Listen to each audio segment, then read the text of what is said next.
If you're not obsessed with growth, you're being destroyed by comfort. Let that sink in. You check your phone first thing in the morning, not because you need to, but because your brain is starving for dopamine. You skip the gym, you avoid that cold shower, you keep pushing the hard conversations for later. Your brain is already addicted. Now flip it. What if you started craving the grind? Like David Goggins running at 4 a.m. while others sleep. Like Kobe in the gym before sunrise. Not because he had to, but because he couldn't not. That's what obsession looks like. There is a relationship between discipline, motivation, and obsession, right? So discipline is I will make myself do the thing. Motivation is I want to do the thing. And obsession is I can't not do the thing. And a lot of people look at people who are now disciplined, and what they don't realize is that their current discipline is just the echo of a past obsession. Are you happy? What's wrong with you? I'm driven. I'm obsessed. And that's what you see. Kobe was on a different level when it came to the regimen of how he worked. He wanted to ask if I can work out with him. And so, all right, meet me there at 6. I get there like 5:30. Right? I'm sitting there waiting, right? I'm like, man, I beat Kobe here. And he's like, all right, bro. I was like, hey, I beat you here. And he said, and just walked right into it. Gave me dap and walked right in. His trainer behind him said, Corey, do you know that we started at 3:30 in the morning? No. We were on the track first. We shot. Kobe actually came here for you to do an extra workout with you. There's people out there that are just working harder than everybody else, and they're gonna keep doing it. Yeah. And that's their grind. And those people are super valuable because they change everybody's perspective of like what's possible, what to strive for, and what it takes. Like, do you really want to be a champion? Why? Because you just want to be cool? You want to be the coolest guy on the block? Like, you're not gonna win. You're gonna find some fucking psychopath who just lives it. And it's their whole life. Why do you think I run? It's the worst thing. I hate doing it more than anything. Hence the willpower. That's the thing. It's like people want to think that people that are mentally strong don't struggle. No, you do struggle. You always struggle. Yeah. But you win every time. Right. You make sure that you win every time, and you can win every time. But you gotta develop that ability to make yourself do the things you don't necessarily want to do, but you know you should. In those moments of the most intense friction, you tell yourself, this is very painful, and because it's painful, it will evoke an increase in dopamine release later, meaning it will increase my baseline in dopamine. But you also have to tell yourself that in that moment, you are doing it by choice and you're doing it because you love it. And I know that sounds like lying to yourself, but it's lying to yourself in the context of a truth, which is that you want it to feel better. You want it to feel even pleasurable. I don't just run a mile, 2 miles, 250, 60, 70, 300-mile runs at one time. It's the one thing I hate the most to do, and I do it like I love it. I love the preparation more so than the competing part.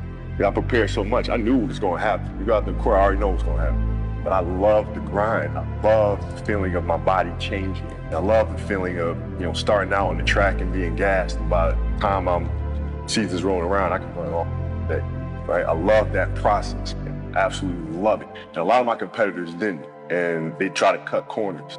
It didn't work out too well for them. I've said this before, and I really mean it. Once you start working out and you kind of start optimizing your routine and you can go consistently, in no way is it an if you're going to get results from your training. It's purely a when. So for someone to go from no gym at all to going to the gym, you are going to look very different than you did before.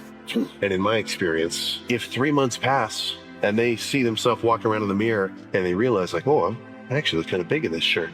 Oh, these pants are actually kind of tight on me. I need to get new ones. Or somebody says, dude, have you been working out? To the beginner, yeah, I have been working out. And they notice. It's just an upward spiral from there, But I really can't stress enough, simply by going through the process of working out for a continued period of time, results will come. There is a cost to gains, of course. But once you've got a taste, once you've gotten that free hit from the newbie gains, you're hooked. Personal development is one of the biggest addictions. Once you start bettering yourself, you become addicted to it. You're like, nothing else matters. This feels so fucking good. This is what I have to spend my time doing. Everybody's actually seeking inner peace, contentment, to feel good in their own skin. Like, that's what they really want. They think it's the other shit. This won't do it if I'm sitting here drunk or doing cocaine. Viktor Frankl has this famous quote where he says, when a man can't find a deep sense of meaning, they distract themselves with pleasure. So Frankl is arguing that a lack of meaning causes people to seek temporary relief in superficial pursuits rather than addressing the underlying existential void.